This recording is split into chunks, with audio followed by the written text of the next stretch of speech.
भंडाऱ्यामधून एक breaking news येते। भंडाऱ्यामध्ये प्रचार दौऱ्यादरम्यान नाना पटोले यांच्या वाहनाला अपघात झाल्याची माहिती आहे। अपघातावरनं अतुल लोंढेंचे एक्सपोज करून घातपाताचा आरोप अतुल लोंढे यांनी केलेला आहे।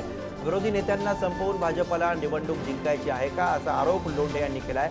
काँग्रेस प्रवक्ते अतुल लोंढे यांचा सवाल, नाना पटोलेंच्या गाडीला घातपात करण्याचा डाव होता का, असा प्रश्न लोंढे यांनी एक्सपोजच्या माध्यमातून विचारला। विरोधी पक्षांच्या नेत्यांना संपवून भाजपला निवडणूक जिंकायची आहे का, असा आरोप अतुल लोंढे यांनी केला। अतुल लोंढे सध्या फोन लाईनवरनं आपल्या सोबत आहेत। अतुलजी, नेमका काय तुमचा आरोप आहे, का तुम्हाला यामध्ये घातपाताचा संशय वाटतो? असा की एकदा रात्रीचे 11 वाजले होते, त्यावेळेस गाडी बाजूला उभी होती, रस्त्याच्या चालत होती असंही नाही, आणि कर्नामध्ये ज्या ठिकाणी ऍक्सिडेंट झाला तिथून गाड्या स्लो कराव्या लागतात, कारण की तिथे रस्त्याचं काम सुरू आहे। अशा याच्यामध्ये एकाच गाडीला आणि तेही नानाभाऊच्याच गाडीला मागून येऊन मारणे, याचा काय अर्थ होऊ शकतो? त्यामुळे आम्हाला याची शंका आहे की जिंकता येत नाही तर तुम्ही काय विरोधी पक्षाच्या नेत्यांना संपवून निवडणूक लढणार आहात का? त्यामुळे या सगळ्या गोष्टीची चौकशी झाली पाहिजे, हा आम्हाला घातपात वाटतो। ज्या ठिकाणी ऍक्सिडेंट झाला त्या ठिकाणी ऍक्सिडेंट होण्यासारखी परिस्थिती नाही, तिथे रस्त्याचं काम सुरू आहे, त्यामुळे गाड्या स्लो असतात आणि मागून येऊन कशा पद्धतीने मारलं जातं, हे या सगळ्या शंकेला वाव असणाऱ्या गोष्टी आहेत। त्यामुळे याची चौकशी झाली पाहिजे। तुम्ही कुणावर संशय व्यक्त करताय? कुणावर संशय काय व्यक्त करायचा? चौकशीमध्ये सगळं पुढे येईल, चौकशी तर लावली पाहिजे पहिले।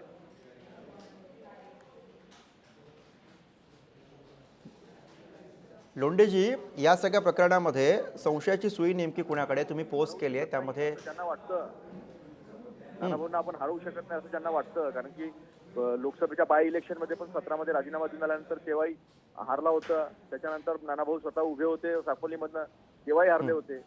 मग आता हरवता येत नाही म्हणून असं काही करण्याचा प्रयत्न आहे का, याची आम्हाला शंका आहे। चौकशी झाली पाहिजे।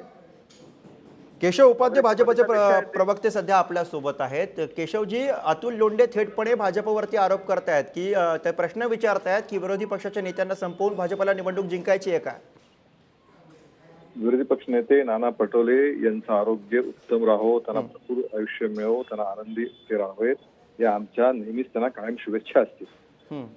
जो काही त्यांचा, आता मला नेमकी घटनाही माहिती नाही, पण काय अपघात झालाय त्यावर अशा प्रकारचं राजकारण करणं ही काँग्रेसची नीच मानसिकता दाखवते।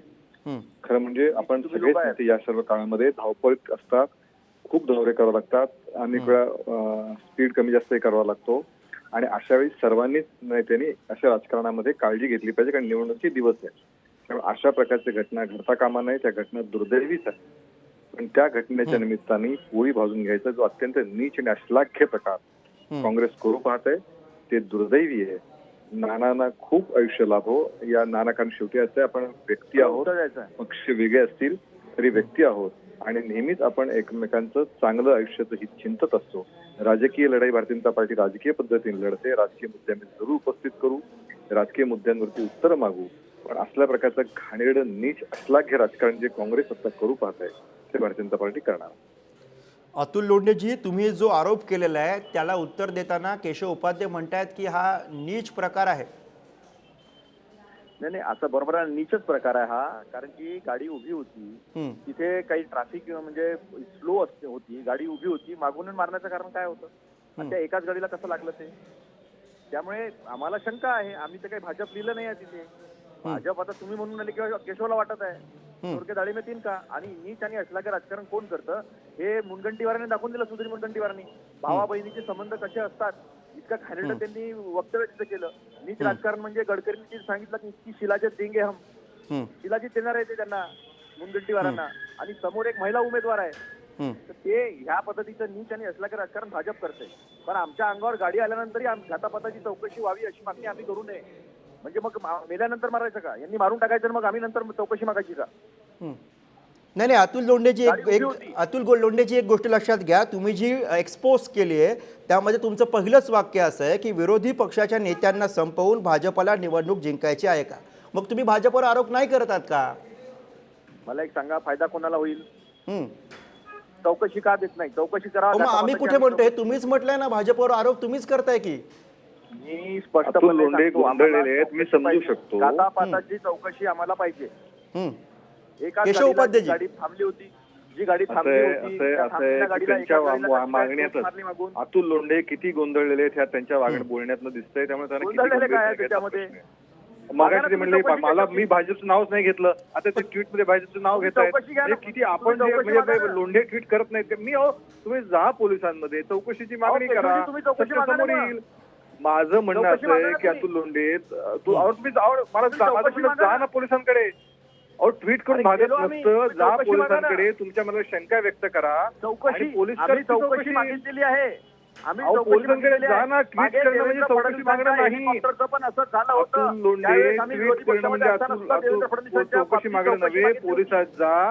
नाही पण अतुल लोंढेजी हे बघा, केशव उपाध्ये काय म्हणतायत. चाललंय थोडं पण अतुल लोंढेजी एक गोष्ट फक्त सांगा, तुम्ही एक्सपोज केली ठीक आहे, तुम्ही म्हणताय तुम्ही भाजपचं नाव घेतलं नाही, भाजपवर तुम्ही शंका व्यक्त करत नाही, ठीक आहे, आरोप करत नाही, ठीक आहे, पण मला एक सांगा की तुम्ही या सगळ्या संदर्भामध्ये पोलिसांमध्ये तक्रार केलेली आहे का? एवढाच प्रश्न केशवजी विचारतायत.